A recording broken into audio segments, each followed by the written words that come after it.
चलिए हम लोग परचेज रेगुलर डीलर की एंट्री करने जा रहे हैं। कुछ लेजर्स आपका पहले से बना हुआ है। परचेज वाउचर में आप आएंगे, शुरू से कर रहा हूँ। पहले लेजर बनाने से देख लीजिए। मैंने कुछ लेजर्स बनाए। सबसे पहले हमने लेजर बनाया पार्टी का, जिससे हम गुड्स खरीद रहे हैं। जैन एंड कंपनी सिंडिकेटर्स होगा, और उनके एड्रेस, उनका पिन कोड, और वो अगर डीलर रेगुलर है तो रेगुलर, कंज्यूमर है तो कंज्यूमर, कंपोजिशन है तो कंपोजिशन। नंबर ही नहीं है उसके पास तो अनरजिस्टर्ड डीलर भी हो सकता है। सर जैन स्टेशनरी सामान बेच रहा तो कंज्यूमर कैसे सकता है? कंज्यूमर अभी बेच नहीं रहा। अगर आप डेटर होता तो कंज्यूमर होता ना। हाँ। ये तो टाइप्स तो फिक्स है ना, यहाँ पे आपको चूज करना है। तो अभी हम रेगुलर ले रहे हैं। देन आपसे पूछ रहा है कि जीएसटी नंबर इसका क्या है, जो है सो आपने डाल दिया, सेव कर दिया। इसी हिसाब से आपने परचेज की लेजर बनाई। परचेज के अंदर जीएसटी एप्लीकेबल किया। सेट अल्टर डिटेल यस नहीं करेंगे क्योंकि हम कॉमन यूज कर रहे हैं। अगर रेट डिफाइन करेंगे तो फिर यस करना पड़ता है। तो हम इसको गुड्स लिया, सेव किया। फिर हमने सेल्स की लेजर बनाई थी। अंडर सेल्स एप्लीकेबल किया कॉमन यूज करने के लिए, इसे नो रखेंगे। देन गुड्स ले लेंगे। सर हम इसमें चेक क्या कर रहे हैं? मैं बता रहा हूँ ना। देन सीजीएसटी और एसजीएसटी परचेज के लिए जो लेजर बनाए हमने, सीजीएसटी इनपुट बनाए जो परचेज में काम आएगा। एज ए रिसिपेंट जो खरीदने पे टैक्स देंगे। Under duty taxes GST central tax लेंगे, और इस पे भी रेट आप डिफाइन मत कीजिएगा। इसी तरह एसजीएसटी हमने इनपुट बनाया, आईजीएसटी इनपुट बनाया। Duty taxes GST, integrated tax IGST के लिए रखा, यहाँ भी रेट नहीं बताया हमने। इसी तरह हमने अब आउटपुट बनाया जो कि ड्यूटी एंड टैक्सेस ही रहेगा। सीजीएसटी और सेंट्रल टैक्स में रखेंगे, यहाँ भी रेट नहीं बताएंगे। इस तरह से टैक्स की लेजर्स हमने बना दी। अब उसके बाद हमने आइटम्स क्रिएट करे। प्रिंटर जो आइटम खरीद रहे हैं, पीस लिया, उसका यूनिट बनाते वक्त आप ध्यान रखेंगे कि उसका यूनिट कोड जरूर देंगे। जीएसटी में ये मैंडेटरी है। उसके बाद जीएसटी एप्लीकेबल करेंगे। सेट अल्टर डिटेल यस करेंगे। यहाँ पे आइटम का नाम का डिस्क्रिप्शन, उस आइटम का accession code, is non taxable GST है तो यस कर देंगे, तो जीएसटी नहीं लगेगा। ये दूसरे प्रोडक्ट पे है जो जीएसटी में नहीं आते हैं, पेट्रोल वगैरह। और कैलकुलेशन ऑन वैल्यू टैक्सेबल लेंगे। रेट ले लेंगे 18% जो उस आइटम पे एप्लीकेबल है। अपने आप सेंट्रल स्टेट में आ जाएगा। सेव कर दोगे गुड्स करके, बाहर आ जाएंगे। अब आप परचेज कर रहे हो, परचेज वाउचर में जाओगे, F9 करके डेट ले लेंगे। जो बिल नंबर होगा बिल नंबर लेंगे, और पार्टी का नाम जैन ले लिया जाएगा। अब आप उससे खरीद रहे हो तो जो सामान भेजा है उसका जो जो डॉक्यूमेंट आपको मिला, जैसे ट्रक से आया ट्रक का चालान होता है, बिल होता है, बिल नंबर्स होते हैं, तो वो उसका रिसिप्ट नंबर, डॉक्यूमेंट नंबर पूछ रहा है। कैसे डिस्पैच हुआ, डेस्टिनेशन कहाँ से आ रही है, कोरियर या एजेंट्स के थ्रू आया तो उनका नाम, नहीं सामान ट्रक के आया तो उसका बिल ऑफ चालान, जो चालान ट्रक का जो रिसिप्ट नंबर होता है, प्लस गाड़ी का नंबर आएगा। देन नाम एड्रेस आपके पार्टी का आ जाएगा जिससे आप खरीद रहे हो। कंट्रोल एच करके आइटम इनवॉइस में आप आ जाएंगे।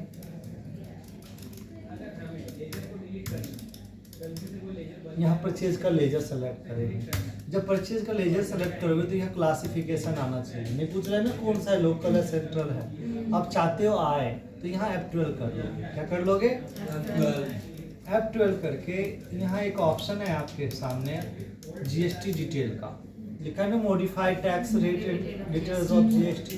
तो हमको तो चाहिए ना रेट के लिए डिफाइन करना है, लोकल है क्या है, यस कर दिया। तो जैसे ही यस किया आप करोगे तो आप पूछेगा। तो अब यहाँ इतनी तरह की क्लासिफिकेशन है जीएसटी में परचेज करने। क्या क्या है क्लासिफिकेशन? सबसे पहले है ब्रांच। अगर आप अपने ही कंपनी के किसी ब्रांच से आप मंगा रहे हो तो ब्रांच इनवर्ड होता है। आप अगर इंपोर्ट कर रहे हो विदेश से तो इंपोर्ट एग्जम्प्टेड अलग है, नील अलग है, टैक्सेबल अलग है। इंटर स्टेट यानी एक स्टेट से दूसरे स्टेट के बीच में, आप दूसरे स्टेट से खरीद रहे हो उसमें भी एग्जम्प्टेड अलग है। अनरजिस्टर्ड डीलर से खरीदे हो उसका भी एग्जम्प्टेड अलग है, नील अलग है, सर्विस अलग है, टैक्सेबल अलग है। Same interest rate purchase nil rate, ये क्या है उन लोगों से जिनके पास जीएसटी नंबर है। तो interest rate purchase nil rated अलग है, टैक्सेबल अलग है, एग्जाम ये हो गई। दूसरा ये एक्सपोर्ट के लिए, यानी कि गुड्स, बहुत से इंडिया में ऐसे मैन्युफैक्चरर हैं जो मैन्युफैक्चरिंग करते हैं और वो सामान सिर्फ एक्सपोर्ट होता है, इंडिया में बेचा नहीं जाता। तो लिखा है परचेज फॉर एक्सपोर्ट, लिखा ना export exempted, nil rated and taxable. तो ये सारी चीज़ें सेम है। सर डीम का मतलब जो मतलब जो हम खरीद रहे हैं एक्सपोर्ट ही करेंगे, इंडिया में सेल आउट नहीं। अब देखो जो ये तो है डीम्ड एक्सपोर्ट, जो कि एक्सपोर्ट के लिए खरीदा आपने। अब आता है आपका परचेज लोकल में। तो परचेज लोकल में भी आप डीम्ड एक्सपोर्ट के लिए खरीद सकते हो, और परचेज टैक्सेबल भी है, स्पेशल इकोनॉमिक जोन सारा लिखा है। तो क्योंकि अभी हम सेम स्टेट में हैं, वो भी बंगाल का, मैं भी बंगाल का, तो इस केसेस में परचेज टैक्सेबल ले लेंगे। क्या ले लेंगे? सेम इंटरेस्ट रेट का अपोजिट सब कुछ यहाँ दिया है आपको। आ गया। तो अब जब हमने परचेज टैक्सेबल लिया, जैन भी सेम स्टेट का, तो लोकल हो गया ना। तो अब आप सिर्फ आइटम लीजिए, क्वांटिटी दीजिए, रेट्स बताइए जो विदाउट जीएसटी है, और यहाँ आके जहाँ एंड लिस्ट लिख के आता है, यानी आइटम के बाद जो एडिशनल चीज़ आप ऐड करते हो, यहाँ पे टैक्स लगाइए। परचेज कर रहे थे, लोकल है तो जीएसटी लगाइए, अपने आप कैलकुलेट करेगा। एसजीएसटी लगाइए, अपने आप कैलकुलेट करेगा। क्यों? क्योंकि हमने आइटम रेट पे डिसाइड किया है, तो आइटम में जो रेट दिया 18%, 12%, उस परसेंटेज पे टैक्स से कैलकुलेट कर लेगा। तो इसलिए हम टैक्स में लेजर नहीं बना, रेट नहीं दिए, और ना ही परचेज के अकाउंट में रेट दिए। नहीं तो क्या होता, अगर रेट देते तो यहाँ पे परचेज 5%, 18 है तो परचेज 18% लेना पड़ता, टैक्स भी फिर यहाँ से जीएसटी 18% वाला सेलेक्ट करना पड़ता। तो फिर मेरे लिए क्या होता, 6% का अलग फिर सेलेक्ट करो, तो मेरे पास ज़्यादा लेजर मेंटेन करना पड़ता है। इसलिए हम कॉमन यूज़ करने के लिए टैक्स और परचेज के लेजर में हमने रेट नहीं बताई, सिर्फ गुड्स पे बताया। किस पे बताया? गुड्स। क्लियर है सबको? अब हम इसको सेव करते हैं। तो new reference bill bye detail में नरेशन लिख दोगे, बी इन गुड्स परचेज। तो परचेज करना आसान हो गया विद टैक्स का इनवॉइस। तो आप इससे पहले जो मैंने आपको दूसरे क्लास में कराई थी कि जो अनरजिस्टर्ड डीलर से कैसे खरीदेंगे, कंपोजिट कैसे हो, तो उसमें देखा था टैक्स वो भी दे रहा था, तो हमने उसको वैल्यू में ऐड कर दिए थे, अलग से टैक्स हो। बट इसको जो टैक्स दिए हमने अलग से किया। इसका बेनिफिट क्या हुआ, जो ये टैक्स के रूप में पैसा दे रहा है इसका क्रेडिट ले लें। अभी आप परचेज का लेजर चेक करो, तो प्रॉफिट लॉस अकाउंट में परचेज ओनली गुड्स की कीमत से जा रहा है, इसमें टैक्स है क्या? नहीं। बट कंपोजिट वाले में आपने देखा था वो गुड्स में टैक्स भी है। तो इसलिए यहाँ जो टैक्स जो आपने दिया आइटम में यानी कि खर्चे में नहीं आई, वो बैलेंस शीट के अंदर लायबिलिटी साइड में डेबिट बैलेंस में शो कर रहा है, ड्यूटी टैक्सेस में आ रहा है ना डेबिट में। तो कल को जब हम सेल करेंगे तो क्रेडिट होगा, फिर उन दोनों को माइनस करके गवर्नमेंट को पे आउट करेंगे। उसके लिए गवर्नमेंट कहती है, रूल है कि तुम क्रेडिट परचेज का लेना चाहते हो उसका ओरिजिनल बिल तुम्हारे पास हो। क्या हो? Original bill. जो गुड्स खरीदे हो वो फर्दर बिजनेस में यूज हुआ हो, यानी उसको बेचे हो, उस पर टैक्स कलेक्ट किया हो, उसे बोलते हैं फर्दरनेस बिजनेस। ठीक है। दूसरा, जो परचेज किए उसका टैक्स आप गवर्नमेंट को जमा हुआ हो, तो वो टैक्स कैसे होगा? जिससे मैंने खरीदा उसको मैं पैसा पे करूँगा, वो बंदा क्या करेगा, उसका रिटर्न भरेगा, उसका टैक्स गवर्नमेंट को जमा कर देगा। जब वो रिटर्न भरेगा तो मेरे वेबसाइट पे आ जाएगी कि इस बिल का टैक्स जमा होगा, तो मुझे क्रेडिट मिलेगा। अगर नहीं जमा होगा तो क्रेडिट। सर जैसे हम गुड्स परचेज करते हैं उस टाइम पे हम जीएसटी पे करते हैं, और जब हम सेल करेंगे तो हम उसको कलेक्ट कर तो कलेक्ट करेंगे। हाँ, उसको कलेक्ट करेंगे, तो मतलब उसका जो ऐसे प्लस माइनस करके जो कॉम्बिनेशन जो बचता है वो हम गवर्नमेंट को पे करते हैं, या फिर पहले पेमेंट करना पड़ता है? नहीं, जो माइनस करने को क्रेडिट लेने के बाद से क्रेडिट कहते हैं। क्या कहते हैं? लेने के बाद भी अगर जब मेरी हम- लायबिलिटी ज़्यादा है, यानी कि कलेक्ट ज़्यादा किया है, पेमेंट कम किया था, तो फर्दर पेमेंट करना पड़ेगा। और कलेक्ट कम किए हैं और पहले ही ज़्यादा दे रखे हैं तो पेमेंट नहीं करेगा। गवर्नमेंट हमें वापस को तो वापस फिर गवर्नमेंट हमें नेक्स्ट उसमें एडजस्ट नेक्स्ट लायबिलिटी से एडजस्ट करेगा, कैरी फॉरवर्ड उसे कहते हैं। क्या कहते हैं? तो अभी हमने आगे की परचेज देखो, आप आगे अभी वो नहीं सोचते हैं, थ्योरी का पार्ट था वो। तो अगला पॉइंट है, company sold 10 pieces printer at the rate of 4600 each plus GST to the paper house, जो कि वेस्ट बंगाल का है। कहाँ का है? तो अब हमें पेपर हाउस का लेजर बनाना पड़ेगा। तो पेपर हाउस का भी लेजर आपको पेज नंबर 14 पे हमने दिया है। तो क्या बनाना है? सेल कर रहे हैं तो सेल वाउचर में चलते हैं। F8 बिल नंबर जो भी होगा वो बिल नंबर डाल दीजिए। देन पार्टी तो है नहीं, क्रिएट करेंगे। हमने बनाया पेपर हाउस और सन्ड्री डेटर होगा, बेच रहे हैं तो सन्ड्री डेटर्स ले लिए। उनका नया एड्रेस दिया है PB road, Behala, Kolkata, West Bengal. Pin code जो है वो आप डाल देंगे और जीएसटी नंबर अगर दे रखा है तो नंबर भी डाल देंगे 19AA BCS1429B1ZI। ठीक है जी। अगर इसका जीएसटी नंबर नहीं होता, डेटर होता, तब फिर मैं यहाँ रेगुलर की जगह पे उस हिसाब से कंज्यूमर या रजिस्टर्ड डीलर तब लेते हैं जब वो दुकानदार है। अगर वो दुकानदार नहीं है, हम और आप हैं, तो कंज्यूमर हो गया। अब कुछ पता ही नहीं है तो अननोन कर दे। क्लियर है?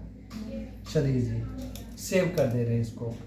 अब हमारा सारा लेजर बना हुआ है। कैसे हम भेज रहे हैं वो भी डिटेल हम यहाँ भरेंगे कि सामान कैसे जा रहा है। सेल्स का लेजर बनी हुई है। क्लासिफिकेशन पूछा, दोनों सेम स्टेट हो तो सेम जिस परचेज में था वो कहाँ आ रहा है। अब देखो यहाँ मैं भेजूंगा तो यहाँ ब्रांच ट्रांसफर आउटवर्ड आ रहा है। मैं वहाँ एक्सपोर्ट था, यहाँ क्या हो गया? एक्सपोर्ट। हम इंडिया से बाहर भेजने के लिए सेल कर रहे हैं तो एक्सपोर्ट का आ गया नहीं। अब हम इंटरेस्टेड क्या है तो इंटरेस्टेड आ जाएगा। सेल्स होगा तो अभी हम सेल्स टैक्स से भरेंगे। पेपर हाउस में प्रिंटर दे रहे हैं, कितने पीस दे रहे हैं? 10 दे रहे हैं। रेट 4600 का है, लिख दिया। जहाँ एंड किया वहाँ फिर CGST। अब कौन सा लेंगे CGST? आउटपुट, क्योंकि सेल के लिए कर रहे, सप्लाई आउटवर्ड के ऊपर चार्जेस है तो आउटपुट ले लिए, SGST ले लिए। आ गया ना? अब देखो क्योंकि इसकी बिल की वैल्यू कितनी हो गई मेरी 50,000 से ऊपर। तो अब ई वे बिल का रिक्वायरमेंट में हमने यस किया था 50। तो ये पूछ रहा है is E way bill maintain? हमने कहा यस। तो कहता है E way bill number back space जाके कहता है नंबर दो। तो ई वे बिल जनरेट होगा वेबसाइट से। तो जो नंबर 12 डिजिट का आता है वो नंबर यहाँ लिखेंगे, उसका डेट लिखेंगे। क्या लिखेंगे? डेट।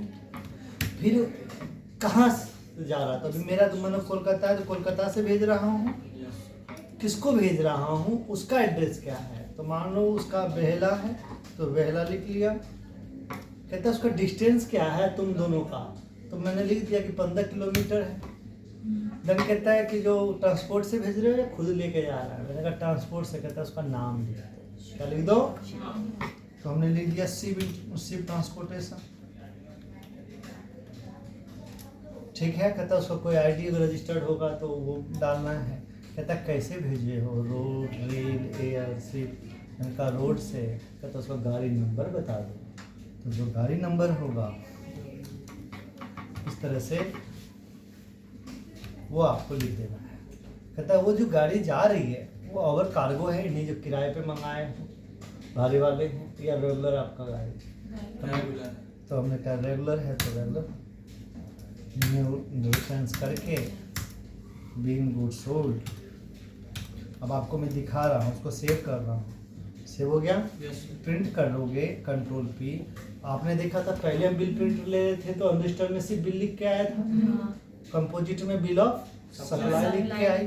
अब आप बेचे हो तो आप देखो आप क्या लिख के आए, तो जिस पे टैक्स लेंगे वो टैक्स इनवॉइस बन जाएगा। तो हम भी जब खरीदते हैं तो हम जो हमसे टैक्स लिया वो टैक्स इनवॉइस दिया, जिन्होंने टैक्स नहीं लिया वो नॉर्मल बिल देंगे या बिल ऑफ सप्लाई देंगे। तो उससे पहचानेंगे कि इस बिल का क्रेडिट मिलेगा कि नहीं मिलेगा। समझ की बात? ये तो हम बेच रहे हैं, ये तो हम कलेक्ट कर रहे हैं, ये तो हम कलेक्ट ही कर रहे हैं। ये क्या कर रहे हैं? कंपोजिट बिल होगा बाय किया है, ऊपर क्या लिखा रहेगा? जो कंपोजिट डीलर रहेगा बिल ऑफ भूल गए ना बेटा, बहुत अच्छे। आगे question number 5। Company purchase 10 pieces printer at the rate of 3400 plus GST 18% from Mumbai traders of Maharashtra, कहता मुंबई का बंदा है और वो कर दे तो परचेज कर रहे हैं। तो पेज नंबर 16 पे जाओगे तो यहाँ पे मुंबई ट्रेडर का लेजर बना हुआ है, 16 नहीं 17 पे है, कहाँ गया दिखा रहा है, सॉरी 21 पे दिया है, ठीक है।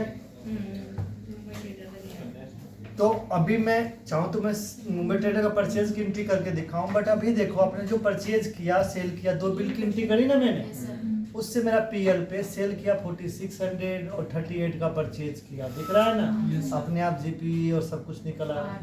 इसी तरह लायबिलिटी में बैलेंस शीट पे आप जाएंगे तो आपको देखो ड्यूटी टैक्सेस में आपने डेबिट के रूप में यानी कि इनपुट के रूप में देखो 6840 रुपये दिया खरीदने बेचने पे, आउटपुट में आपने कितना कलेक्ट किया, तो ज्यादा है ना कलेक्शन, तो इसका इसमें से ये माइनस कर लेंगे, दोनों का अलग अलग है तो दोनों अलग अलग माइनस होगा ना, और जो बचेगा वो गवर्नमेंट को पे करना पड़ेगा। तो अभी मैं हर बिल का तो ऐसा नहीं करूंगा ना, पूरे महीने का जो सेल होगा उसकी लायबिलिटी एक महीने में एक बार एडजस्ट करेंगे, तो अभी और ट्रांजेक्शन करते हैं बाद में एडजस्ट करेंगे, पहले ये समझ में आ गई।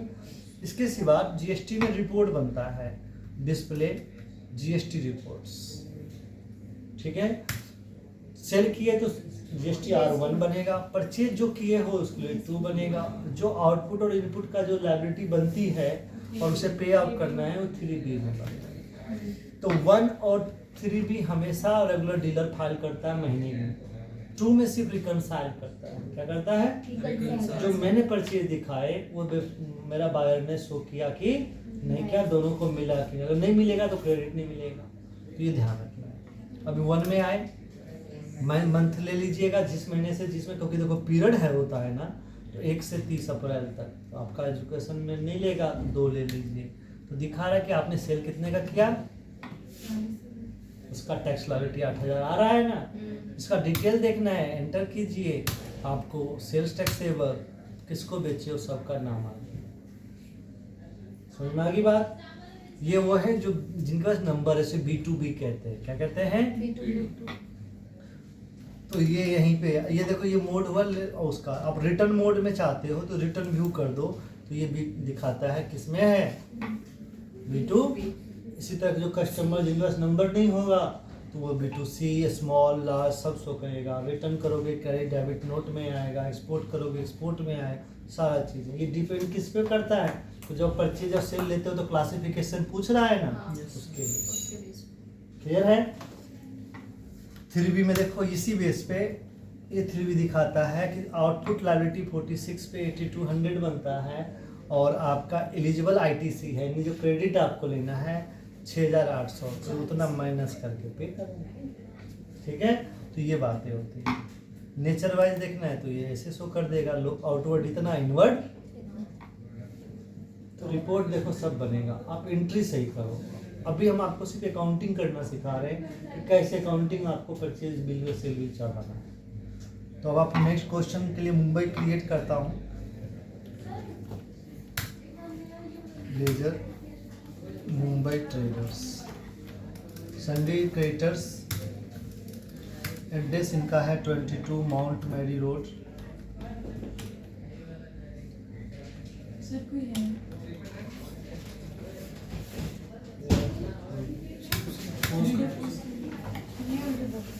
खोज करना।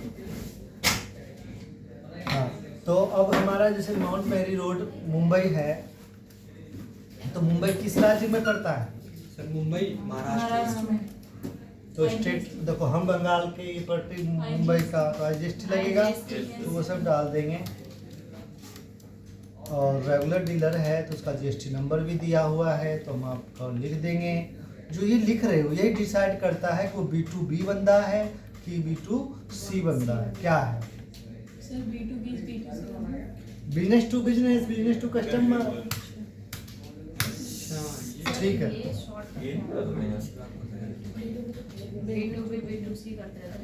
आगे चलते हैं, यहाँ तक समझ में आ गया। अब हमें बाकी लेजर तो बनी हुई है, सिर्फ पार्टी ही बनानी है, तो परचेज वाउचर में ही आएगी डायरेक्ट, उसका बिल नंबर जो भी होगा वो बिल नंबर डालिए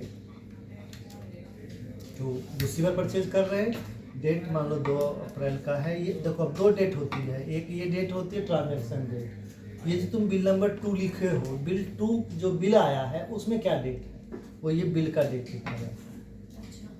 एंट्री आगे डेट में हो सकती है, लेकिन ये डेट है वो डॉक्यूमेंट का नंबर किसका है, और सर वो वाला जो है जिस दिन हम बना तो सर जिस दिन हम एंट्री कर रहे हैं। अच्छा सर ज्यादातर इसमें लोग सेम करते सर हैं। ज़्यादातर देखो तो ज़्यादातर same ही छोटे करते हैं। ऑर्गेनाइजेशन सेम करते हैं, लेकिन बड़ी बड़ी कंपनी में जाओगे डे टू डे अकाउंटिंग होता है, आज का ही दिन का एंट्री करना है। तो बिल तो पुराना हो सकता है, एंट्री आज हो रही है तो एंट्री डेट तो आज का डालेंगे, बैक जा नहीं सकते हैं, यहाँ बिल डेट में उसका डॉक्यूमेंट नंबर डाल दें, ठीक है। देन परचेज लिखा। अब ये पूछ रहा है, अब बताओ मुंबई का ये बंदा और हम बंगाल के, तो दोनों 2 स्टेट हो गया, तो कौन सा परचेज होगा, तो inter state exempted taxable, taxable है, टैक्स ले रहा है, टैक्सेबल ले लिया। अब यहाँ वही प्रिंटर आ गया, उतने ही पीसेस आ गई, रेट आपको बोला है कम, रेट क्या बोला है 3400, आपने वही डाला, आगे ना सेम। अब यहाँ पे कौन सा टैक्स लगाएंगे हम लोग, IGST परचेज कर रहे हैं इनपुट, ठीक है, न्यू रेफरेंस, और यहाँ भी परचेज। सर मैं बोल इनपुट ही रही थी। कोई बात नहीं, धीरे धीरे आप समझेंगे। तो परचेज में आपने देख लिया लोकल भी खरीदने पे। अब गवर्नमेंट सेम कह रही है, सोल्ड कर रहे हैं हम 4600 में GST के साथ। के शर्मा कंज्यूमर है झारखंड का, कंज्यूमर मतलब है तो उसके बाद GST नंबर नहीं है, तो हम लोग डायरेक्ट कर लेते हैं F8 में बिल नंबर 2, और यहाँ पे हम के शर्मा बनाते हैं। संडे डेटर्स बिल नंबर मेरे पास नहीं है, क्रिएटिव कर दिया आपने। बदल दो, ठीक है। और यहाँ पे झारखंड बोला है तो झारखंड पकड़ लीजिएगा, और GST नंबर नहीं है बोला कंज्यूमर है, तो आप क्या कर लीजिए, तो B2C हो गया ये। हम बिजनेस और वो कंज्यूमर, जिसका नंबर नहीं है, ये सब सेम आ गया। अब हमने यहाँ सेल किया, सेल्स टैक्सेबल की जगह पे स्टेट दो है, इंटर स्टेट सेल्स ले लेंगे टैक्सेबल। हम टैक्स तो लेंगे, हम किसी को भी बेचेंगे तो। प्रिंटर कितने पीस बेच रहे हो, 10 4600 पे, और यहाँ लगा दोगे IGST आउटपुट, ठीक है। अब यहाँ भी 50 से ऊपर होगा तो ये बिल वाला डिटेल आपसे पूछेगा ही, ठीक है जी। आप कहाँ से भेज रहे हो, कोलकाता से, और ये भेज रहे हो झारखंड। किलोमीटर जितना होगा, ट्रांसपोर्टर का नाम होगा तो सब भरोगे, तो छोड़ दो, वो तुम्हारे ऊपर है कितना लिखोगे। ठीक है। ये सब चीज भर लेना, समझ में आ गई ना। सेव किया, न्यू रेफरेंस किया, नेशन लिखा। अब इसी को प्रिंट कर रहा हूँ, अब देखिएगा।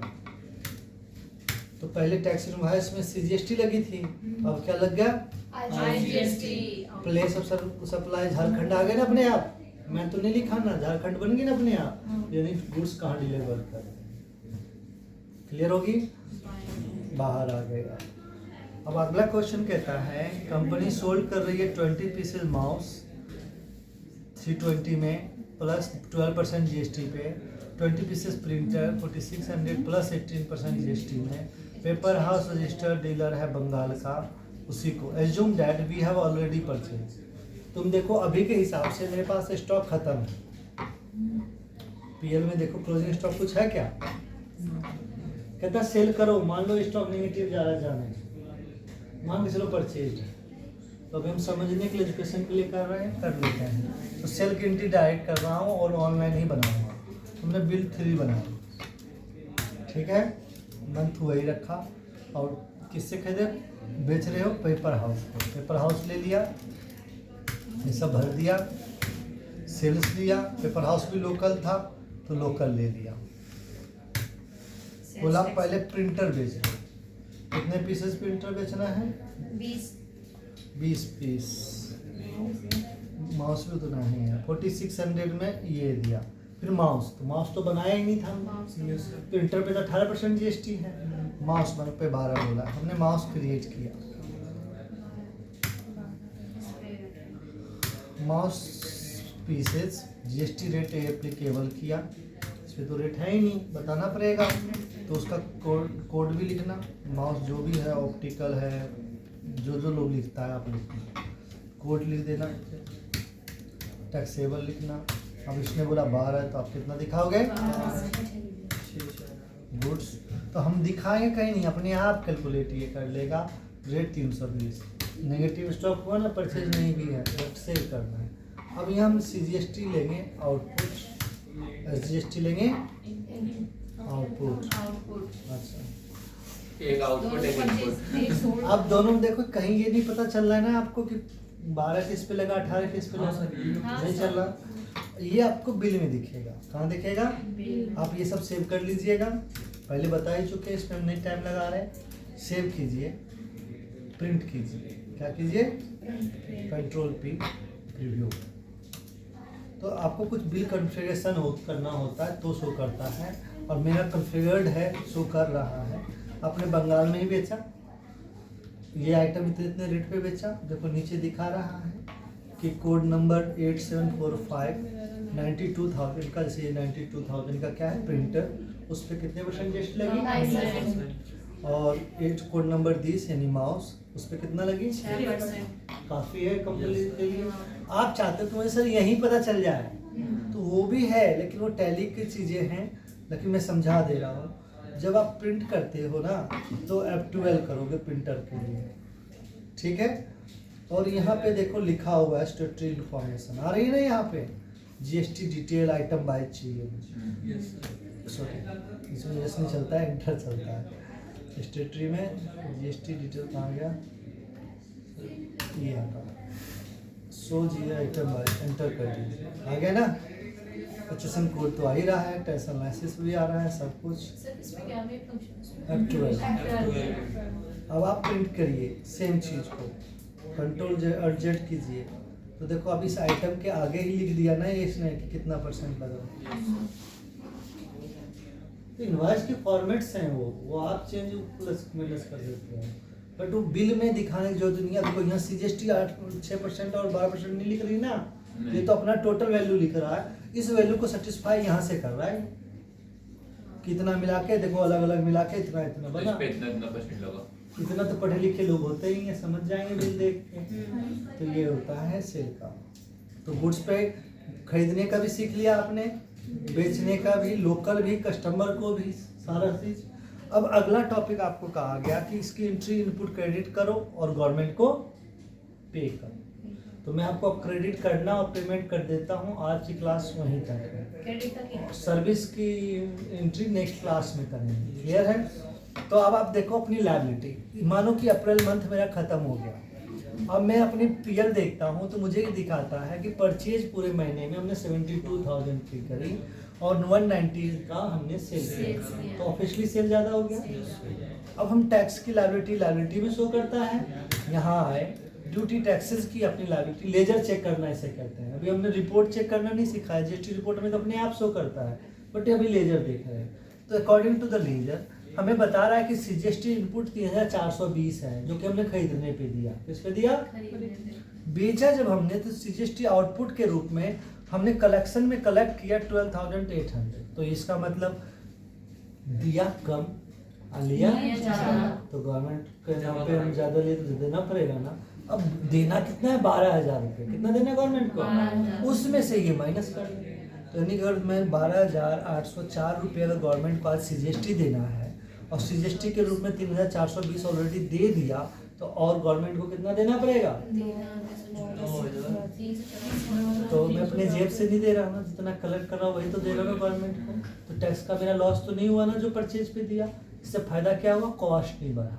क्या नहीं बढ़ा?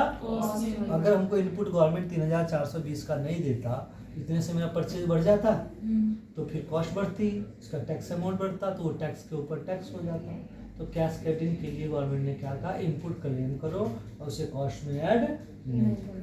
तो अभी हम अपना 9,000 रुपये देंगे, तो इसकी एंट्री करेंगे तब ना 9,000 देंगे। तो इसकी जनरल एंट्री क्या होगी? आउटपुट को डेबिट कर दो और इनपुट को क्रेडिट। कितने से? 3,400 से। अपने आप ये नेट हो जाएगा।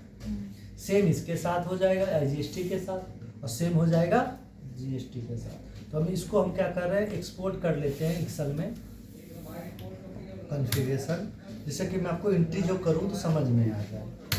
क्या कर लिया, एक्सेल ही जेपीजी में कर लेते हैं, सेंड। ये आ गया लेजर मुझे। अब इसको देख के मैं जनरल एंट्री करूंगा और आपको समझना है, ठीक है ना। ये लेजर है आपकी, इस महीने की लेजर है, पीरियड दे रखा है नहीं कब से कब तक का है। तो इस महीने के एंड में यानी 30 तारीख को जब सेल परचेज इस महीने का खत्म हो गया, अब मैं अपनी लायबिलिटी निकाल रहा हूँ, तो जनरल एंट्री में जाएंगे। कहाँ जाएंगे, F7 करेंगे क्योंकि एडजस्टमेंट कर रहा हूँ लेजर का, और Alt J करेंगे। क्या करेंगे, उसको बोलते हैं स्टेटरी एडजस्टमेंट। देखो यहाँ लिखा हुआ है, ठीक है। क्या है एडजस्टमेंट, जीएसटी का। क्या करना चाहते हो, टैक्स लायबिलिटी हम घटाना चाहते हैं ना, तो डिक्रीज टैक्स लायबिलिटी। कहता है क्यों घटाओगे, तो लिखा है एडजस्टमेंट ऑफ इनपुट क्रेडिट, हम क्लेम करना चाहते हैं, ठीक है। कैंसिल भी होगा तो भी इनपुट घटती है। तुमने कहा अभी हम एडजस्टमेंट क्रेडिट लेना चाहते हैं, कहता करो, डेट यही रखेगा, आप ये 30 में लिखोगे, बट मैं जानते हो 30 ले नहीं सकता। यहाँ पे आके आउटपुट माइनस करना चाहते हो इनपुट से ना आप लोग, तो सीजीएसटी आउटपुट को डेबिट करोगे, रेट वेट मत डालना, वैल्यू लिखना। तो आपको कितना क्रेडिट लेना है, देना तो 12,000 रुपये, तो जितना मिलेगा इनपुट उतना ही लेंगे ना। तो मेरी इनपुट के हिसाब से सीजीएसटी कितना बनती है, तो हम यहाँ 3420 लिख देंगे। देखो वैल्यू घट गई ना वो अपने यहाँ। फिर हम डेबिट, अब चाहे तो अलग अलग कर सकता हूँ, यहाँ सीजीएसटी आउटपुट इनपुट कर दूंगा तो उतना से देखो सीजीएसटी इनपुट 0 हो जाएगा। बट अब फिर एसजीएसटी का अलग कर देंगे, आईजीएसटी का अलग, तो 3 ही वाउचर बन जाएगी। हम एक साथ कर लेते हैं। एंट्री समझ में आ गई सभी को। अब हम इसी को डेबिट करके उतने से ही एसजीएसटी आउटपुट को डेबिट कर दिए 3420 से। फिर डेबिट हमने किया आईजीएसटी आउटपुट को, और इसकी वैल्यू देख लेते हैं कितना था। आईजीएसटी में हमको क्रेडिट 6120 रुपये मिलने वाला है, उतने से लिख दिया। तीनों आउटपुट इतने से घट गई। अब तीनों इनपुट को माइनस कर दो, तो सीजीएसटी इनपुट का जितना वैल्यू था वो उससे माइनस हो गया 0। एसजीएसटी इनपुट का जितना था वो अपने वैल्यू से हो गया, वो भी 0 हो गया।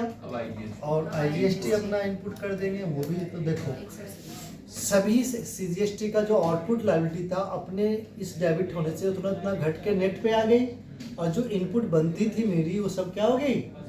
अभी देखो डेबिट बैलेंस में शो कर रहा था ना, अब हमने क्रेडिट कर दिया और लिख दिया बी इन आईटीसी यानी input tax credit claim for the month April against GST liability for the month अप्रैल, ठीक है। सेव कर। अब इस कारण से एंट्री किया आपने, लेजर एडजस्ट किया। अब आप फिर से लायबिलिटी को चेक करिए, करंट लायबिलिटी ड्यूटी टैक्सेस, तो इनपुट खत्म हो चुकी है। और जो 12,000 की लायबिलिटी सीजीएसटी की दिख रही थी 9,000 दिख रही है। आईजीएसटी का जो ज़्यादा दिख रहा था 8,000 वो 2,000 दिख रहा है। अब ये हम गवर्नमेंट को पेमेंट देंगे। तो ये एज एन अकाउंटेंट मेरा हर महीने का काम है। लेकिन एक चीज़ मैं भी श्योर कर दूँ आप लोग को, जो ये 3,420 का हमने क्लेम किया है ना, ये तब मिलेगा जब मेरे पास ओरिजिनल बिल होगा, पार्टी ने उसका रिटर्न भरा होगा और मेरे वेबसाइट पे वो शो कर रहा होगा। अगर नहीं शो किया है, बिल भी है, तो क्रेडिट नहीं मिलेगा। और तो कहोगे सर मुझे कब मिलेगा, तो जब तक शो करेगा। सर बोला अगले महीने शो करेगा तो अगले महीने नहीं करेगा। उसे वेरीफाइड टू बी कहते हैं। क्या कहते हैं, क्लियर है। तो जब आप जीएसटी पढ़ोगे हमारे में, तो उसमें हम दिखाएंगे कैसे वेरीफाइड करते हैं, तो वहाँ समझोगे। यहाँ पे सिर्फ अकाउंटिंग एंट्री समझना।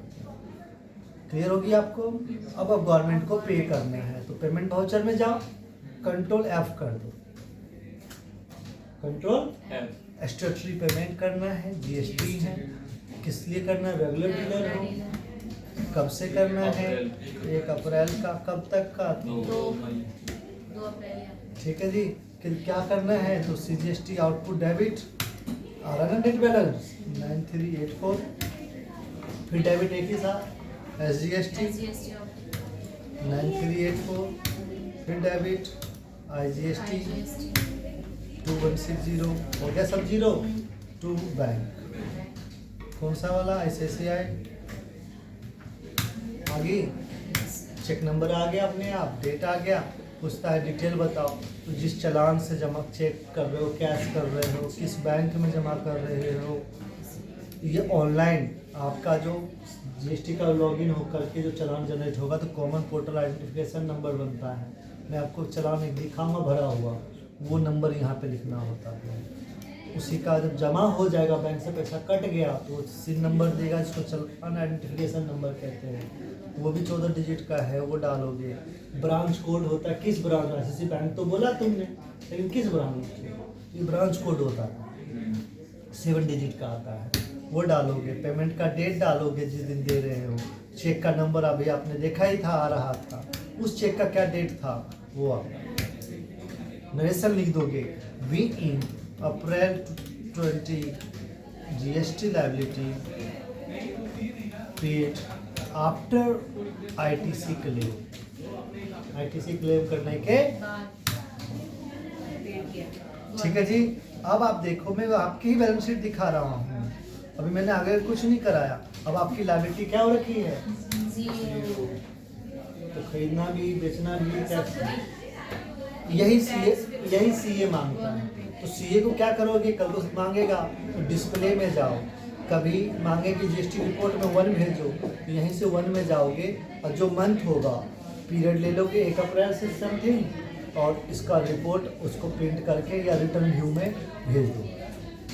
तो देखो B2B में 2 था और एक B2C बेचा था ना हमने, सब बन रहा है ना अपने आप। सर आपने वो इमेज ली थी जो कैसे ली थी? एक्सपोर्ट किया था क्या सर? और टी ऑल्ट और देन एक्सपोर्ट कर दो। ठीक है जी, तो ये बातें आपको आज के चैप्टर में इतना ही है, ओवर करते हैं, ज़्यादा नहीं पढ़ना चाहिए।